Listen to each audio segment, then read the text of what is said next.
लालच वो बुरी बला है जो किसी भी इंसान के ऊपर अगर एक बार हावी हो जाए तो फिर वो इंसान इतनी आसानी से बाहर नहीं निकल पाता है, और जब तक वो होश में आता है तब तक काफ़ी देर हो चुकी होती है, जिसकी वजह से न जाने कितने लोगों की ज़िंदगियां भी तबाह हो जाती है। आज की भी कहानी में सिम कुछ ऐसी होता है, जिसकी वजह से ना सिर्फ एक व्यक्ति हमेशा के लिए इस दुनिया को छोड़ के चला जाता है, बल्कि उसके बाद कई लोगों की ज़िंदगियां भी बर्बाद हो जाती है। वाकई में दोस्तों, आज की जो कहानी है ये आपको भी हैरान कर देने वाली है। नमस्कार, आदाब, मैं हसमुद्दीन और आप देख रहे हैं सफ़र क्राइम तक।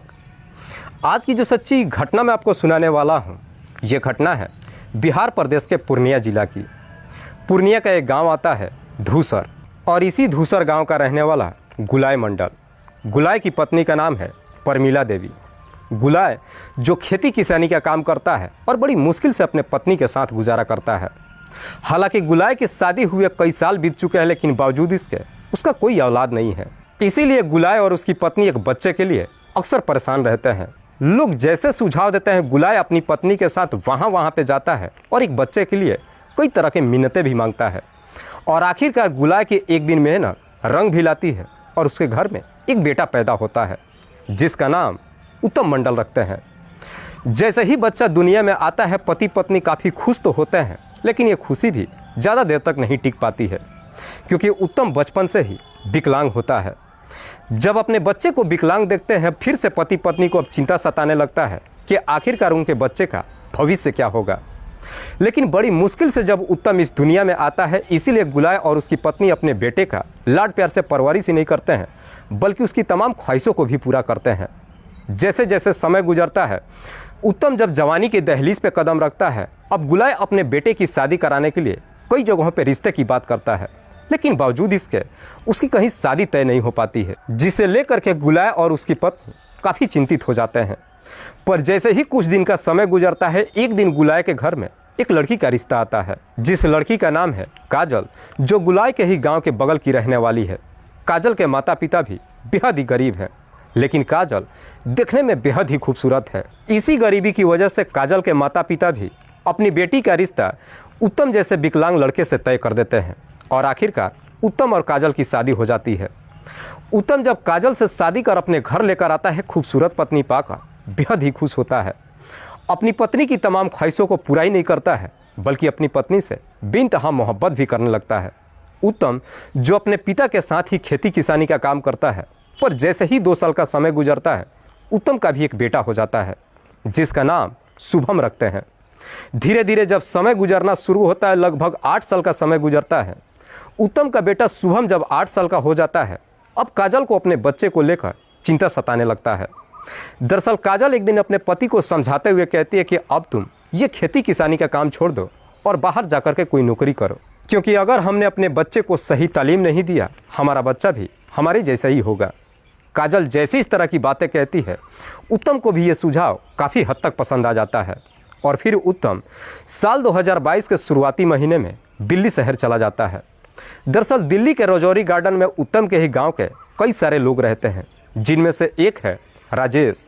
राजेश जो उत्तम के ही पड़ोस का रहने वाला है, रिश्ते में उसका छोटा भाई लगता है।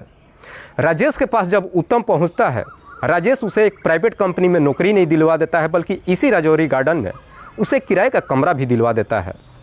1 महीने रह करके वहाँ पे उत्तम जब अपनी नौकरी कर लेता है, उसके बाद फिर से वापस अपने घर पे आता है और अपनी पत्नी और बेटे को लेकर अपने साथ दिल्ली चला जाता है, और फिर वहीं पे अपने बेटे का एक अच्छे स्कूल में दाखिला करा देता है। जो भी पैसा कमाता है, अपनी पत्नी के साथ खुशहाल तरीके से जीवन व्यतीत करने लगता है। बात कर रहा हूँ मैं 3 नवंबर 2022 के शाम के करीब 5:30 बजे के आसपास। उत्तम जिस मकान में रहता है, उसके मकान मालिक का नाम है मदन सिंह। करीब 5 बजे के आसपास काजल अपने 2nd फ्लोर से उतर करके नीचे आती है, तो देखती है कि मदन बाहर कुर्सी पर बैठकर एक व्यक्ति से बातचीत कर रहा था। काजल काफ़ी तेज़ी से आती है और आकर के मकान मालिक मदन से कहती है कि भैया मेरी मदद कीजिए। दरअसल मेरे पति अपने गले में चुन्नी बांधकर पंखे से लटक गए हैं, लेकिन अभी वो जिंदा है, चलकर उन्हें बचा लीजिए। काजल जैसी इस तरह की बातें कहती, ये सुन करके मदन आनन फानन में काजल के कमरे में पहुंचता है, तो देखता है कि वाकई में उत्तम अपने गले में चुन्नी बांधकर पंखे से लटके हुआ था। मदन जब जाकर उसका नब्ज टटोलता है, तो मालूम चलता है कि उत्तम की मौत हो चुकी है। मदन जैसे ही कहता है कि तुम्हारे पति की मौत हो चुकी, ये सुन करके काजल चीख चीख करके रोने लगती है। उसकी चीख पुकार सुन करके आस पड़ोस के लोग भी इकट्ठा हो जाते हैं। दरअसल उसी के पड़ोस में उसके गांव का राजेश भी रहता है। राजेश जैसे ही काजल की चीख पुकार सुनता है, वो भी भागते दौड़ते काजल के कमरे में पहुंचता है और जब उत्तम को पंखे से लटकते हुए देखता है, मकान मालिक मदन से कहता है कि उत्तम को नीचे उतारो, लेकिन मदन उसे समझाते हुए कहता है कि नहीं, अब ये पुलिस का मामला है।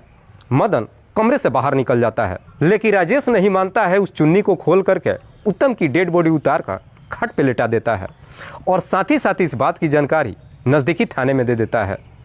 इधर पुलिस को जैसे ही सूचना मिलती है, पुलिस अपने टीम के साथ घटनास्थल पर पहुंचती है और सबसे पहले उत्तम की डेड बॉडी को चेक करती है तो मालूम चलता है कि उसके गले पे एक हल्का से निशान दिखाई देता है, जिसे देख करके पुलिस अंदाज़ा लगाती है कि वाकई में उत्तम ने अपने गले में चुन्नी बांधकर पंखे से लटका हुआ है। लेकिन उत्तम के शरीर पे दूसरा और कोई चोट और घाव का निशान नहीं दिखाई देता है। पुलिस जब इस पूरे वारदात के बारे में उत्तम की पत्नी काजल से पूछताछ करती है तो काजल कहते हैं कि साहब, मेरे पति सुबह ड्यूटी गए थे और करीब 4 बजे के आसपास वापस घर पे आ गए। जब मैंने उनसे पूछा कि इतनी जल्दी वापस क्यों आ गए तो उन्होंने बताया था कि मेरी तबीयत कुछ ठीक नहीं है। मैंने उन्हें सुझाव दिया कि जा करके तुम किसी डॉक्टर से दिखा लो और फिर मैं छत पे कपड़े उतारने के लिए चली गई। लेकिन करीब 10 मिनट के बाद वापस जब मैं अपने कमरे में आई तो देखी कि मेरे पति अपने ही गले में चुन्नी बांधकर पंखे से लटक गए हैं। काजल जब इस तरह की बातें कहती है, सुनकर पुलिस को भी यकीन नहीं होता है कि आखिरकार उत्तम ने इस तरह का कदम क्यों उठाया है। आखिरकार पुलिस सबसे पहले उत्तम की डेड बॉडी को अपने कब्जे में लेती है और उसे पोस्टमार्टम के लिए भेज देती है। लेकिन जैसे ही 2 दिन का समय गुजरता है, 5 नवंबर 2022 को उत्तम की पोस्टमार्टम रिपोर्ट आती है। उसे देख करके पुलिस एकदम से चौंक जाती है। दरअसल पोस्टमार्टम रिपोर्ट में बताया जाता है कि उत्तम की गला दबा करके हत्या की गई है। जैसे इस तरह की पोस्टमार्टम रिपोर्ट मिलती है, पुलिस अब काफ़ी तेज़ी से हरकत में आती है। पुलिस सबसे पहले उत्तम की डेड बॉडी काजल के हवाले कर देती है। दरअसल उस वक्त तक उत्तम के माता पिता भी बिहार के पूर्णिया से चलकर दिल्ली आ चुके थे।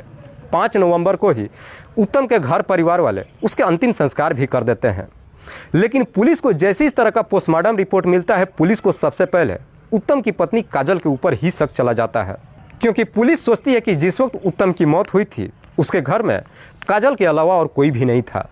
इसी शक के आधार पर 5 नवंबर 2022 को शाम के वक्त ही पुलिस काजल को थाने में बुला लेती है और फिर काजल से उसके पति की मौत के बारे में पूछताछ करती है। पहले तो काजल इधर उधर की बात करती है, लेकिन पुलिस जैसे ही अपना शक्ति दिखाना शुरू करती है, आखिरकार काजल मजबूर होकर अपनी सच्चाई कबूल कर लेती है। लेकिन काजल जब इस हत्या की पूरी कहानी बताती है तो वाकई में इसे सुनने के बाद खुद उत्तम के भी माता पिता को अपने कानों पर यकीन नहीं होता है।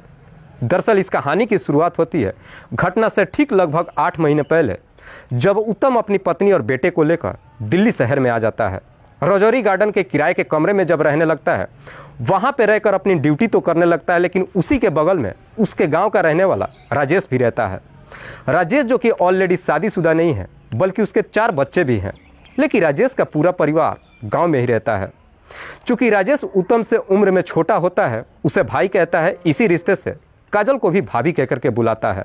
राजेश और काजल के बीच जब देवर भाभी का रिश्ता हो जाता है, उसके बाद से राजेश अक्सर काजल के घर पे ही नहीं जाता है, बल्कि उससे हंसी मजाक भी करता है। लेकिन हंसी मजाक करते करते राजेश और काजल कब दोनों एक दूसरे के करीब आ जाते हैं, दोनों को नहीं मालूम चलता है और आखिरकार राजेश और काजल के बीच में प्रेम प्रसंग शुरू हो जाता है। पर दोनों के बीच में जब प्रेम प्रसंग शुरू होता है, इस बात की जानकारी उत्तम को कभी नहीं मालूम चलता है। राजेश और काजल जैसे ही दोनों एक दूसरे के करीब आ जाते हैं, उसके बाद से एक दिन काजल के घर के अंदर ही राजेश और काजल के बीच में अवैध संबंध भी बन जाता है। और एक बार जब ये सिलसिला शुरू होता है, उसके बाद से कभी थमने का नाम ही नहीं लेता है। दरअसल उसके बाद से उत्तम जब भी अपने ड्यूटी चला जाता है, काजल अपने बेटे को स्कूल भेज देती है और राजेश को अपने घर पे बुला लेती है और अपने घर के अंदर ही राजेश से मुलाकात करती है। इधर राजेश भी काजल का इस प्रकार से दीवाना हो जाता है कि जो भी पैसा कमाता है अक्सर अब काजल के ऊपर लुटाना शुरू कर देता है, जिसकी वजह से काजल भी अब दिल खोल करके राजेश से प्यार करने लगती है। समय बेहतर तरीके से गुजर रहा था, इस बात की जानकारी किसी को नहीं मालूम चला था कि 3 नवंबर 2022 को हर रोज़ की तरह सुबह सुबह उत्तम जब ड्यूटी पे जाता है, उसकी तबीयत कुछ ठीक नहीं होती है। इधर काजल का बेटा जैसे ही स्कूल चला जाता है, काजल राजेश को अपने घर पे बुला लेती है। पर जैसे ही शाम के करीब 4 बजता है, उत्तम अपनी ड्यूटी से घर पहुंच जाता है। उत्तम जैसे ही अपने घर पे पहुंचता है, अपने ही घर के अंदर राजेश और काजल को आपत्तिजनक स्थिति में देख लेता है। जैसे इस तरह की नज़ारा देखता है, उत्तम इस प्रकार से गुस्से में आ जाता है कि अपनी पत्नी की राजेश के सामने ही बुरी तरीके से पिटाई करने लगता है। इधर काजल भी जब पीटते हुए देखती है, अपने पति से इस प्रकार से नफरत कर लेती है कि तुरंत ही राजेश से कहती है कि अगर तुम वाकई में मुझसे सच्चा मोहब्बत करते हो तो मेरे पति को हमेशा के लिए इस दुनिया से हटा दो। जैसे ही राजेश को इजाज़त देती है, राजेश उत्तम को एक जोरदार का थप्पड़ लगा देता है, जिसकी वजह से उत्तम वहीं पे गिर जाता है। पर उत्तम जैसे ही नीचे गिर जाता है, उसके बाद से काजल काफ़ी फुर्ती से जा कर के अपने पति के सीने पे बैठ जाती है और अपने दोनों हाथों से उसके गले को दबा देती है, जिसकी वजह से उत्तम की घटनास्थल पे ही मौत हो जाती है। ये काम इतने काफ़ी आनन फानन में होता है कि दोनों को यकीन ही नहीं होता है कि उत्तम की मौत हो चुकी है। उत्तम की जैसे ही मौत हो जाती है, उसके बाद से काजल और राजेश काफ़ी घबरा जाते हैं। अब दोनों को समझ में नहीं आता है कि आखिरकार वो दोनों अपने आप को बचाए कैसे। तभी राजेश अब काजल को सुझाव देते हुए कहता है कि अपने पति के गले में चुन्नी बांधकर उसे पंखे से लटका दो, मैं यहाँ से चला जाता हूँ। उसके बाद से तुम जा कर के अपने मकान मालिक से बोलना कि तुम्हारे पति ने अपने गले में चुन्नी बांधकर पंखे से लटक गया है। सेम होता भी वैसे ही है। काजल और राजेश दोनों मिलकर के उत्तम के गले में एक चुन्नी बांधते हैं और उसे पंखे से लटका देते हैं। उसके बाद से राजेश जब वापस अपने घर चला जाता है, करीब आधे घंटे के बाद काजल अपने कमरे से बाहर निकलती है और आकर के मकान मालिक मदन से कहती है कि दरअसल मेरे पति अपने गले में चुन्नी बांधकर पंखे से लटक गए हैं। वाकई में काजल जब ये पूरी कहानी पुलिस को बताती है, पुलिस काजल के ही तहरीर पे राजेश को भी अपने कस्टडी में लेकर आती है। पुलिस दोनों को अपने कस्टडी में लेकर अगले दिन जिला अदालत में पेश करती है, जहां से दोनों को जेल भेज दिया जाता है। काजल इस तरह का कदम उठाने से पहले एक बार भी नहीं सोचती है कि उसके बेटे का क्या होगा। फिलहाल शुभम अपने दादा दादी के साथ रह रहा है। दोस्तों, इस पूरी घटना के बारे में आप क्या सोचते हैं? आप अपनी राय हमें कमेंट बॉक्स में ज़रूर दीजिएगा। जाते जाते मैं आपको बता दूं कि कुछ मेरे व्यूअर्स हैं जो रोज़ाना मेरे इस वीडियो को देखते ही नहीं हैं, बल्कि अपना कीमती समय निकाल कर मुझे अपना प्यार भी देते हैं, जिनमें से एक का नाम है दिलीप चौरसिया। दिलीप चौरसिया जो मुंबई शहर के रहने वाले हैं। दूसरे मेरे व्यूअर हैं रामविलास गुप्ता। रामविलास गुप्ता जो शिलोंग के रहने वाले हैं। तीसरे मेरे व्यूअर हैं रामलाल प्रजापत। रामलाल प्रजापत जो जिला संचोर राजस्थान प्रदेश के रहने वाले हैं। लास्ट मेरे व्यूअर हैं मोहर सिंह सूर्यवंशी। मोहर सिंह सूर्यवंशी जो मध्य प्रदेश गुना जिले के रहने वाले हैं। मैं आप तमाम व्यूअर्स को तहे दिल से शुक्रिया अदा करता हूं। कल फिर मिलते हैं एक और नई सच्ची घटना के साथ। तब तक के लिए जय हिंद, जय भारत।